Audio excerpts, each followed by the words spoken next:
السلام عليكم ورحمة الله وبركاته، متابعينا الأعزاء، أخباركم إيه؟ يا رب تكونوا بخير إن شاء الله. النهاردة جبت لكم وصفة جميلة جدا. خلطة بنسميها خلطة سحرية، بتستخدم لأي أكل. ممكن تستخدم للأسماك، للخضار، للفراخ، للمحاشي، لأي حاجة. دقة أو تتبيلة ممكن تتحط على أي حاجة. تابعونا إن شاء الله لآخر الفيديو. ان شاء الله النهارده معايا بنسميه معجون الفلفل الاحمر. معايا المكونات: معايا 2 كيلو فلفل احمر، معايا توم، وملح، معلقه ملح كبيره ومعلقه صغيره ملح ليمون، ومعايا خل. مكونات بسيطه جدا موجوده في بيت كل واحد فينا. يبقى معايا 2 كيلو فلفل احمر، ومعايا أو راسين توم، معايا معلقة كبيرة ملح، معايا نص معلقة ملح ليمون، ومعايا شوية خل. بنجيب الفلفل ونشيل راس الفلفل من فوق، ونغسله غسلة حلوة، ونبدأ بعد كده نقطعه صغير. عشان طبعا بعد ما نقطعه بنحطه على حمام بخار، وبعد كده بنفرمه في الخلاط. يبقى النهارده معايا خلطة جميلة جدا. الخلطة دي يا جماعة تستخدم، ممكن تنحط على، مثلا لو حد عايز يعمل شوية فول بالدقة، عايز يعمل شوية بتنجان بالدقة، بتنجان مقلي بنحط عليه من فوق كده، السمك طبعا بجميع أنواعه. خلطة جميلة. الواحد بيطلعها من التلاجة أو من الفريزر، تفك ويبدأ يحط فيها على أي أكلة. جميلة جدا. لو حطيتها على المحشي، حطيتها على أي نوع خضار، على تتبيلة الفراخ، على تتبيلة اللحوم. بجد جميلة جدا وهتعجبكم إن شاء الله. بس تابعوني آخر الفيديو. بنقطع الفلفل. طبعا بنقطعه بذره. البذر طبعا بيدي طعم جميل وطعم حراق شوية.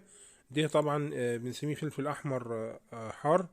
ازاي هنخليه يتعمل معجون زي معجون الطماطم كده؟ ان شاء الله تابعونا بس آخر الفيديو. نبدأ نقطع الفلفل الأحمر طرنشات كده زي ما انتم حضراتكم شايفين. ونبدأ في الوقت ده بنكون احنا حاطين حلة على النار، حاطين فيها شوية مية تغلي، عشان طبعا احنا الكلام ده كله هنحطه على حمام بخار. بنقطع الفلفل كله زي ما حضراتكم شايفين لغاية لما الكمية تخلص، وبعد كده نبدأ نحطه في حمام بخار. وطبعا الدقة ديت دقة جميلة جدا، يعني تشبه للكاتشب الحار كده. طبعا لو وصفتها كويس، لو صفيناها كويس بعد ما تضرب في الخلاط وصفيناها تبقى ناعمة، ممكن تبقى عاملة زي الكاتشب اللي هو الحار. بس طبعا الكاتشب بنحط عليه سكر وحاجات زي كده، بس احنا ايه، احنا مش هنحط عليه سكر. اللي حابب طبعا يحول له كاتشب بيحط شوية سكر او سكر بني، بيكون جميلة جدا، عاملة زي الكاتشب الحار كده. بنقطع كمية الفلفل كلها مع بعض، ونبدأ نستعد لان احنا نحطه على النار. ادي حلة نصها مية كده بتغلي، وحطيت عليها مصفى من فوق. نبدأ ننزل الفلفل الأحمر كل هيته كده، كله كده تمام. وبعد كده يا إما يكون عند حضرتك غطا محكم يتغطي بيه المصفى، أو زي ما أسهل حاجة إن هي ورق فويل ونحكم الغطا كويس، عشان طبعا ده بيستوي على البخار. بياخد حوالي عن 25 دقيقة. وبعد كده نبدأ نكشف عليه، نبص نلاقيه كله طري خالص، وبقى يعني سهل ان هو يتفرم في الخلاط او في الكبة. حد اللي عنده كبة يفرم فيها، اللي عنده اللي هو الخلاط عادي شغال مفيش اي حاجة. تمام. ادي هو استوى خالص وبقى طري جدا. بعد كده بنجيب الخلاط ونحط فيه حبة حبة كده ونضربه في الخلاط من غير اي حاجة طبعا. ده هو بيطلع معجون جميل وناعم، وطبعا احنا مش هنصفيه عشان احنا عايزينه كده. ده هو المعجون، معجون شكله جميل جدا. طبعا احنا لا حطينا زيت ولا حاجة، ده هو ايه، التلميعة دي تلميعة رباني كده. نحط الايه شفشة الدورة التاني، نضربه في الخلاط ونحطه على التاني كده، والشفشة التالت برضو، يبقى عامل معانا 3 شفاشة كبار من 2 كيلو فلفل احمر. ديت طريقة جميلة، يا ريت كل ست بيت يكون عندها الخلطة ديت. مريحة جدا للي حابب يعمل اي وصفة او اي اكلة، يدوب يطلع من الفريزر او من التلاجة ويدوب يحط على اي اكلة ولا حاجة، بتدي طبعا بتفرق جامد. وده هو احنا جبنا 2 كيلو، شيف عمل بالصلاة على النبي، عمل كمية محترمة شوية. عشان نطعم معجون الفلفل الاحمر ده، بنجيب حوالي عن 3 معالق كبار معجون طماطم. خلاص، ودي تكه جميله طبعا، بيدي تيست جامد قوي موضوع معجون الطماطم ده. طعم ولون طبعا، يعني طعم ولون، بيدي لون جميل، والطعم طبعا بيغير الطعم خالص. دي تكه جميله جدا يا جماعه، بتتحط على معجون الفلفل الاحمر. بتظبط لونه وبتظبط طعمه وبتخليه طعمه جميل. طبعا احنا مش هنسيب معجون الطماطم كده، لازم طبعا نحط له شويه اضافات جميله كده.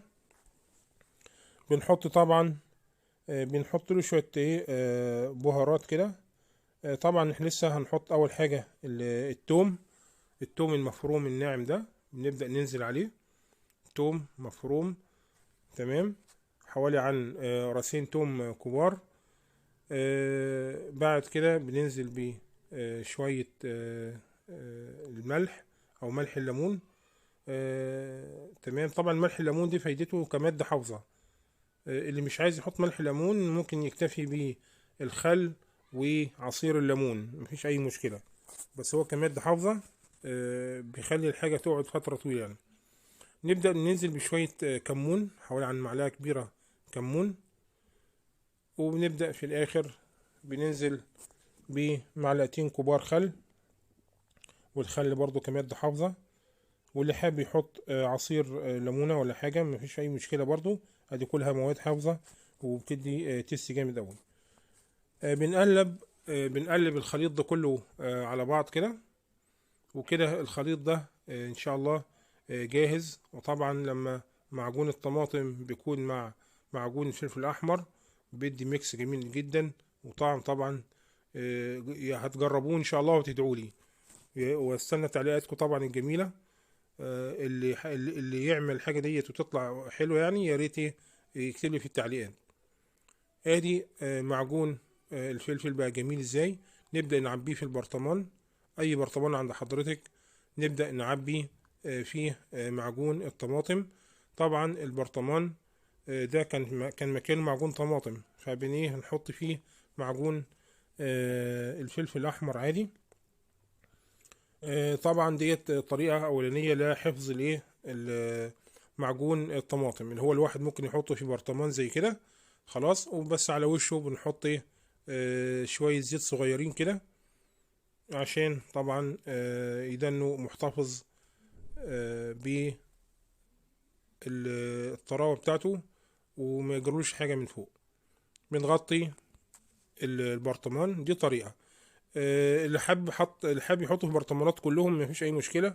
اللي حابب يحطه في اكياس تخزين زي كده، طبعا اكياس تخزين بنحطه كميات صغيره كده، يعني على اساس ان ايه، ان الواحد لما يجي يطلع الحاجه يعني على بدل ما يطلع الكيس كله ويدخل تاني، لا بيكون كميات صغيره بتعمل حوالي عن معلقه كبيره كده او معلقتين كبار كده في الكيس. وكيس التخزين طبعا ونقفل الكيس كويس اهوت. وطبعا على كل كيس طبعا ممكن يعمل مرتين او 3 حسب المناسبة اللي عند حضرتكم. اكياس تخزين طبعا حلاوتها ان هي بتتحط في الفريزر، ما بتاخدش مكان. وطبعا اللي حابب يخزن التوم يا جماعة، التوم بيندق كده مع عصير ليمون مع شوية ملح، وبندق وبنحط برضو نفس الطريقة كده في في اكياس نايل، اكياس اللي هي التخزين دي، وتحط في التلاجة مفيش اي مشكلة. برضو دي طريقة برضو، ادي الطريقة دي جميلة جدا وسهلة ومتاحة عند كل واحد. اللي حابب يحط في برطمان يحط في برطمان عادي، طبعا يحط شوية زيت من فوق. اللي حابب يحط فيه اكياس تخزين ويحطها في الفريزر عادي مفيش اي مشكلة، كله شغال مفيش اي حاجة. ديت احنا بس بنقول فكرة وانتوا حضراتكم ممكن تكملوها. الخلطة دي يا جماعة جميلة والله، جربوها. ويا ريت طبعا تكتبوا لي في التعليقات. طبعا في حبايبي ناس كتير طلبوا مني بعض الأكلات، إن شاء الله هعملها قريب إن شاء الله. دي كانت حلقة النهاردة، حلقة جميلة وخفيفة.